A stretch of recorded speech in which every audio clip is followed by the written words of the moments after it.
You're listening to The Power Project. I'm your host, Brandy Voth. I also like to think that I'm your guide along this journey of purpose, which is where you will hopefully end up at the end of this podcast. I'm a mom, a wife, a daughter, a friend, an entrepreneur, an advocate in the fight against human trafficking. I wear a lot of hats, y'all, but don't we all? And most importantly, I am passionate about inspiring women to go out and lead purpose-filled lives while owning your God-given power. I have this crazy belief that we are all better when we lift each other up. Without further ado, let's jump right in. Welcome back to The Power Project. I have a subject on my heart today that I really want to just share with you all, my audience, because it's something that comes up time and time again. I have women ask me about this. I have women who don't even realize they are experiencing this, and men as well. It's something that I get really, really fired up about because it makes me really sad when people experience this and they don't know how to move past it. It's actually the exact reason that I created this podcast and this platform, because I was experiencing women that had this limited mindset and they didn't believe in themselves. And I just wanted to find a way to help them realize that they could do so much more than what they gave themselves credit for. Here we are, 85 episodes in, and I'm still just as passionate about helping women realize this. So today I wanted to bring this to you and really just encourage you all to see yourselves as your Creator created you to be and step into your calling. Because we are in a place where I'm having a lot of conversations with people that maybe they don't necessarily want to go back to what they did before. Maybe what they did before is not serving them now in the same way that it was before. And so there's a lot of people that have allowed themselves to think creatively and dream again and remember what it was on their heart that they really wanted to do in the first place.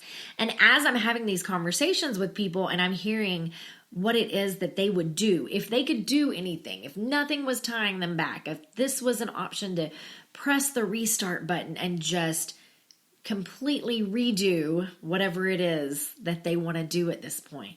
As we're getting into these conversations, I see them start to light up and start to dream again and realize the potential and the possibility of taking a different path than what they've always taken.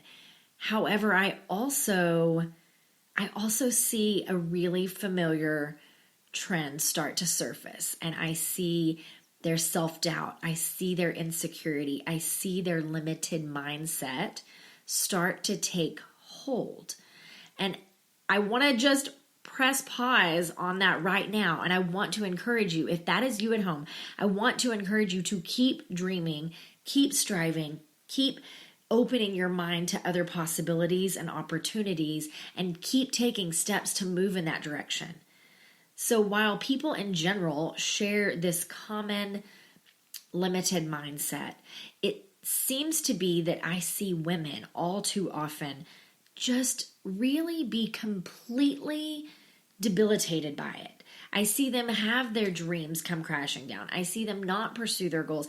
I see them never taking the step to show up for themselves in order to be able to show up for others.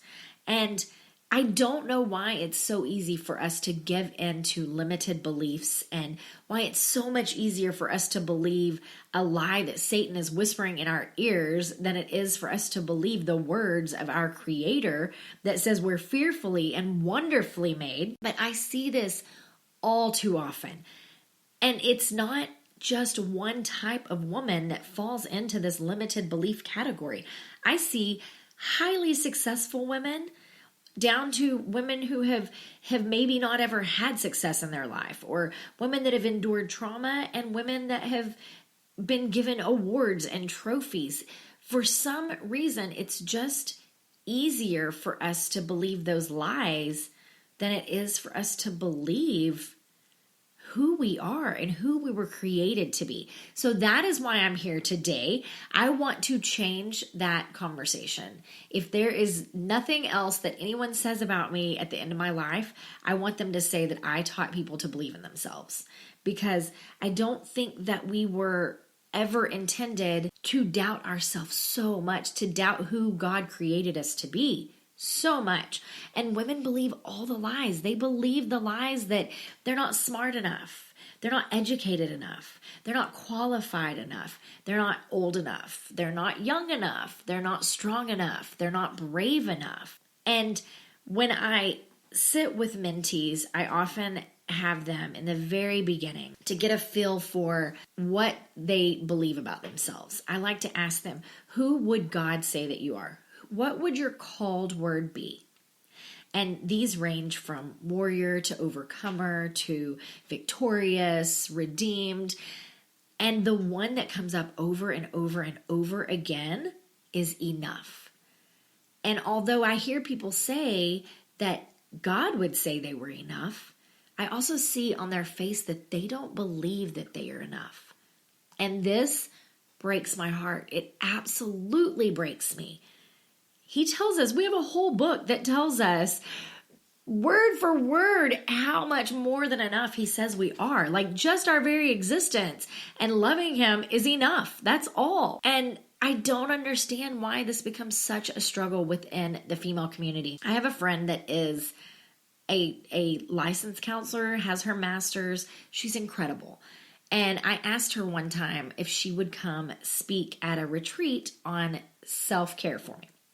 And her first question was, what am I going to speak about? Why do you want me? I'm like, hey, guess what? There's a lot of letters behind your name. You are qualified. Come speak. And then I have another friend who is a highly successful executive in corporate America.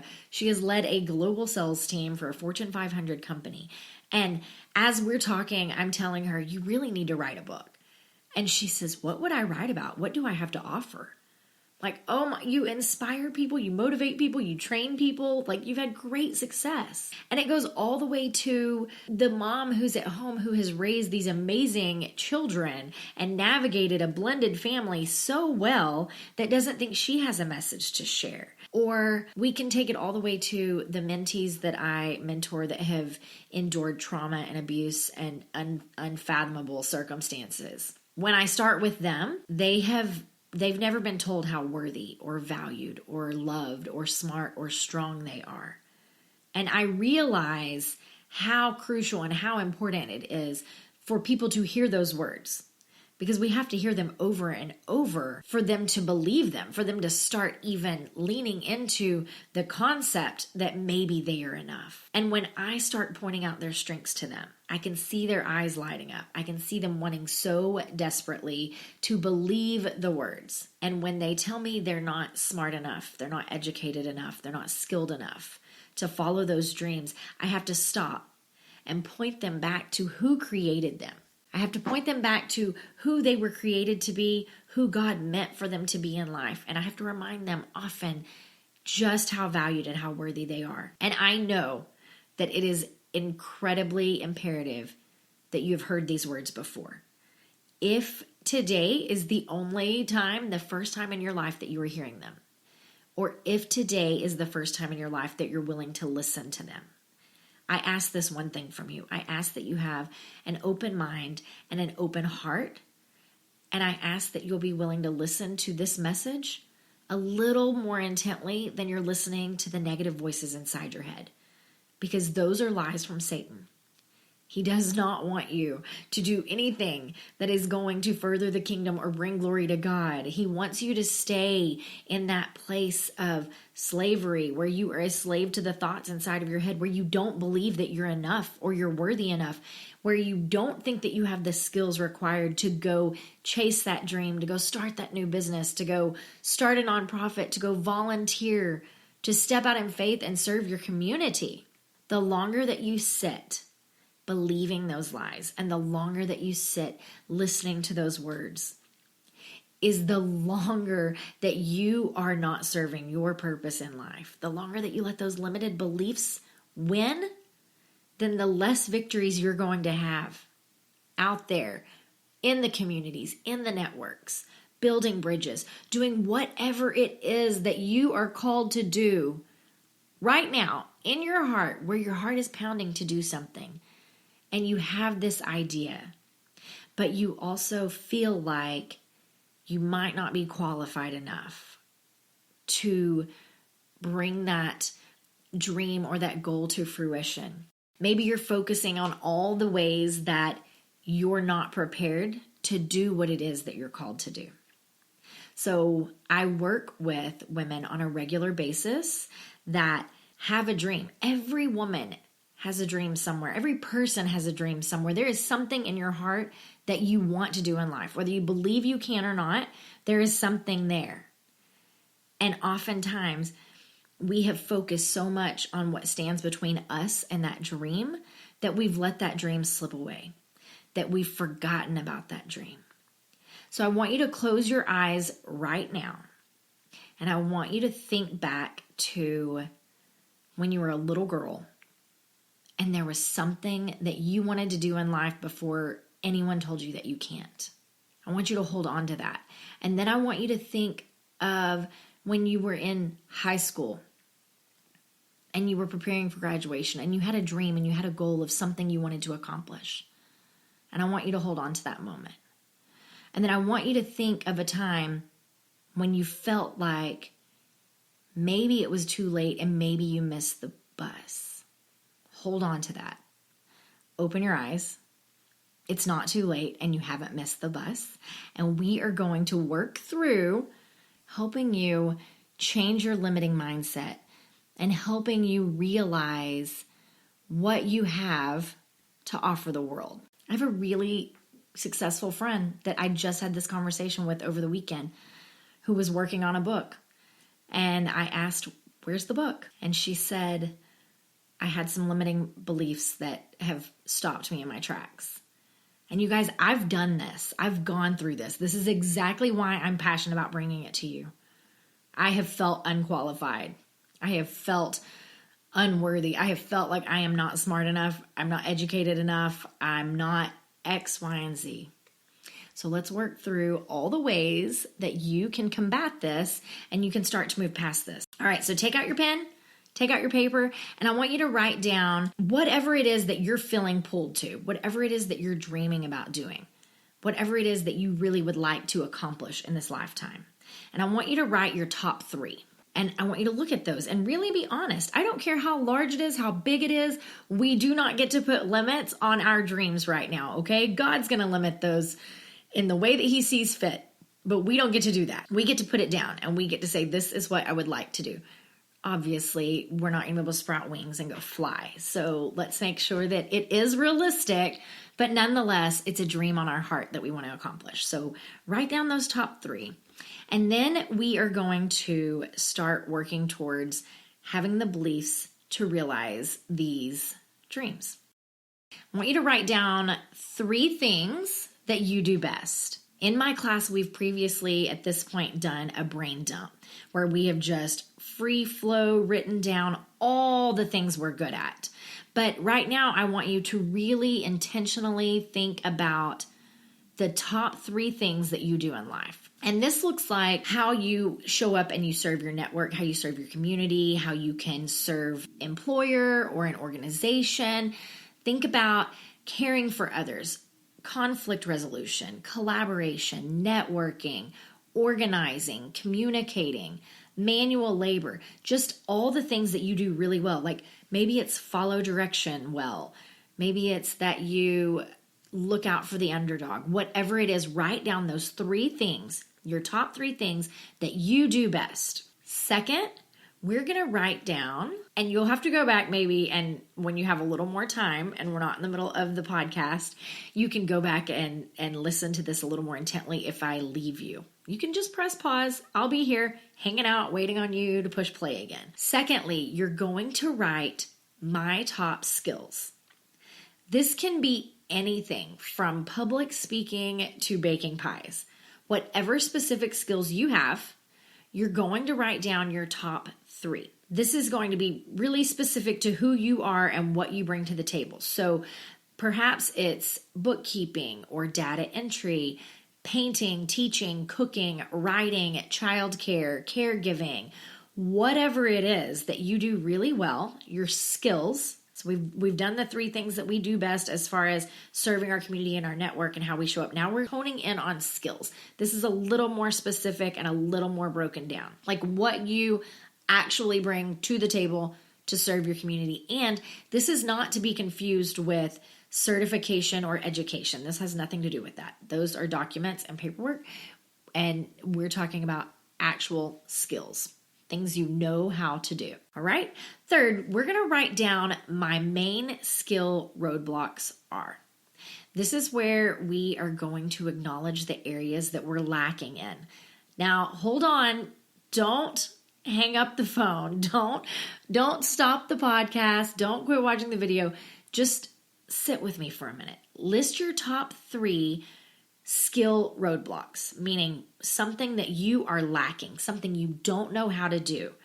Because when we realize our roadblocks, we can learn how to overcome them. So maybe you want to start a podcast, but you have no idea how to podcast.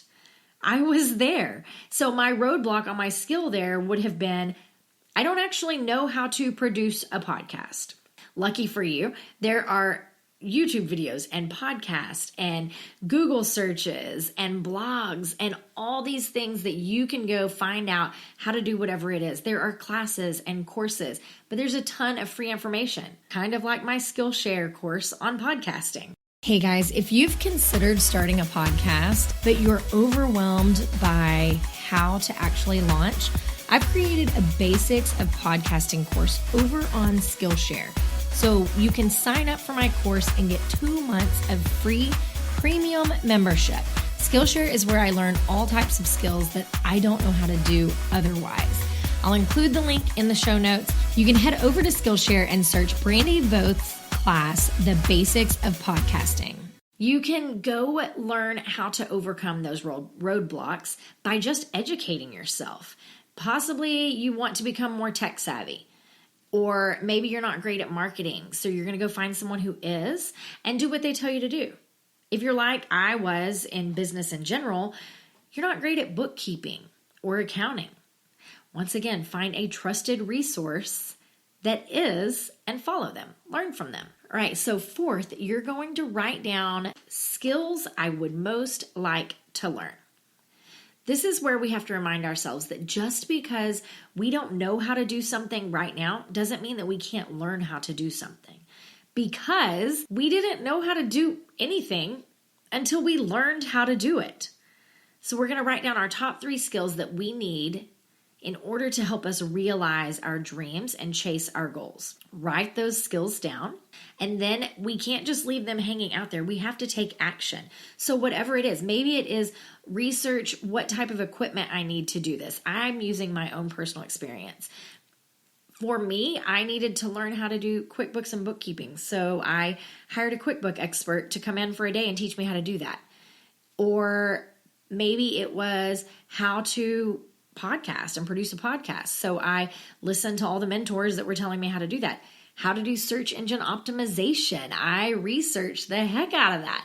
Whatever it is that you're needing to do. If you're wanting to start a nonprofit, go research. If you're wanting to start a social enterprise company, like I have been in the process of doing, go research, talk to other social enterprise founders. Go talk to your accountant about your ins and outs of the legal setup of it. So find out what your skill roadblocks are, find out what you're lacking, and then we're going to actually take action and make a plan to overcome the roadblocks, and we're going to learn the skills that we need to learn to move forward. Fifth, we are going to write down my negative character traits are, and we're going to list our top 3 negative character traits. Okay, just hang in there with me. This can be insecurity, self-doubt, fearfulness, anxiousness, unreliability, disorganization, disrespectfulness, undependability, indecisiveness, unforgiving, being undisciplined. Just be honest here, because when you actually realize your character traits, the negative character traits, then you can start to change them. It doesn't mean we have to get stuck there or be defined by those traits. It just means that we need to work towards turning them into a positive and flipping them. Lastly, you need to write down my 3 greatest character strengths. See, this is where it gets good, and this is where we get to have fun with it. I want you to own this, whether it is dependability, integrity, respectfulness, patience, courage, hardworking, reliability, loyalty, perseverance, self-discipline, confidence, selflessness. Write those strengths down, and I want you to stand confidently in those strengths. I want you to focus on those. This is who God created you to be. You can own this. And then when you start to doubt yourself or you start to feel unequipped for the call that's on your heart, I want you to circle back around to these strengths and remember these are your greatest character strengths. This is how you show up in the world for others. In the beginning of this exercise, when I'm doing this one-on-one with mentees, I typically will ask them what they are good at. And oftentimes, most people can't answer the question. Even if they know in their heart of hearts what they are good at, they're afraid to answer it in fear that they're going to be overconfident or cocky or arrogant. I don't know what it's all about, but I do know that even those who know their strengths, their character strengths, they don't know how to communicate them.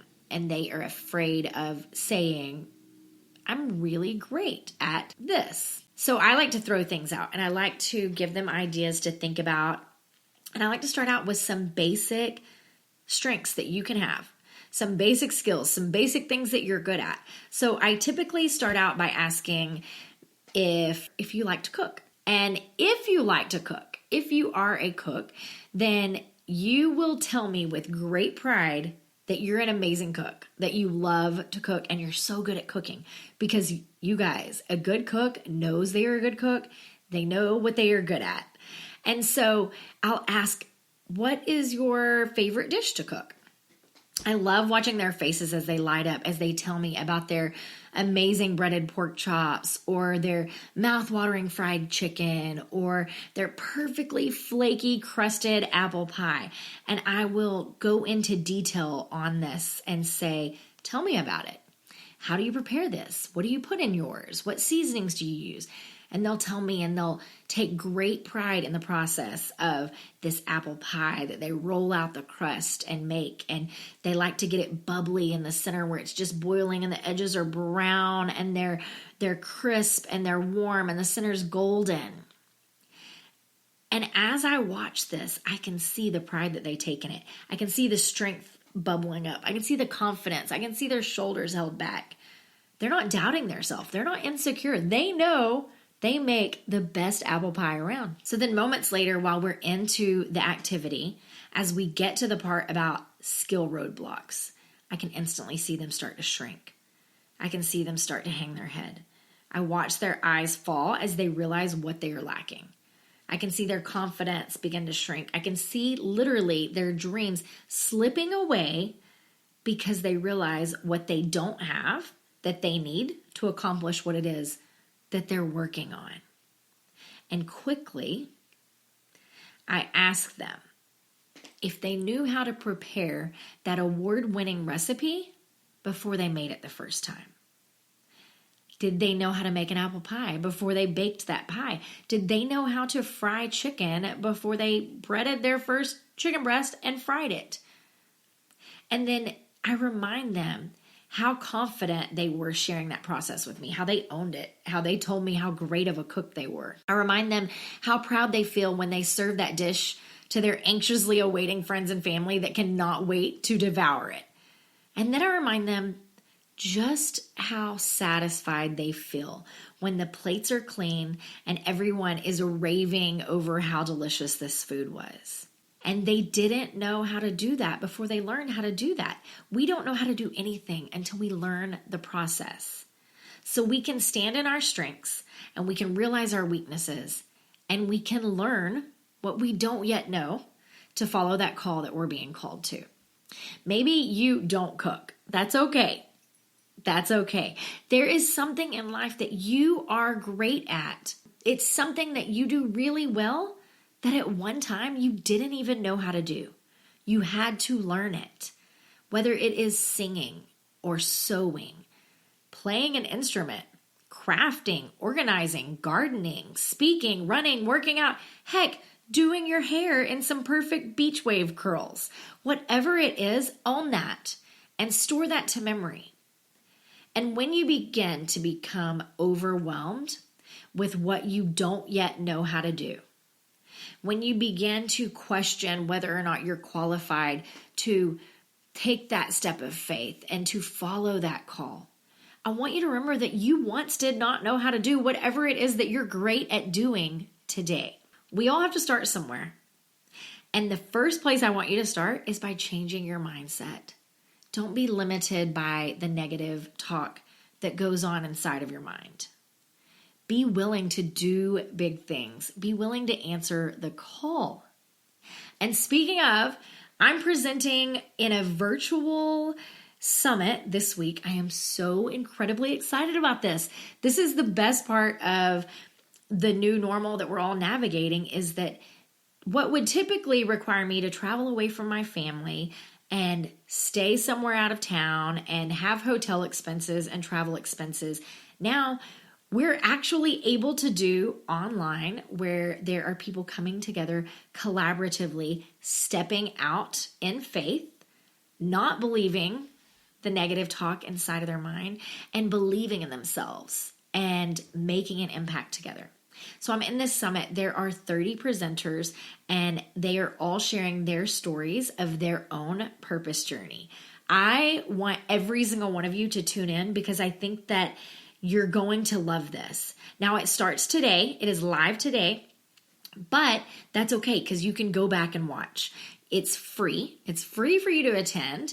If you want to go ahead and grab an all access pass, then you're able to get a free chapter of my book, as well as, oh my goodness, like 20 or 30 other free giveaways. And you guys, there are some incredible giveaways. Like, there's a workbook to walk you through discovering your purpose that is a $99 value. It's awesome.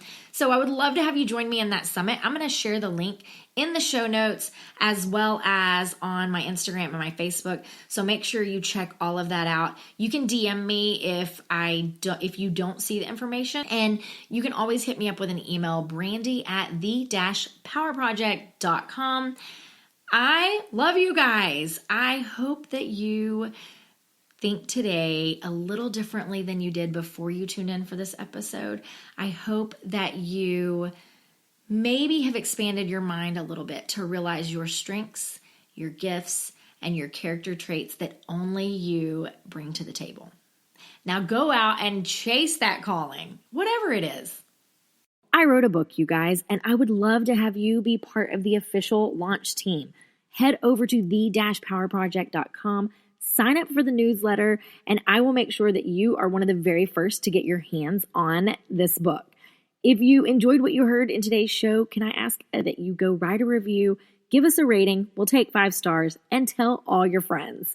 I can't wait to chat with you next week, but until then, live your best purpose-filled lives.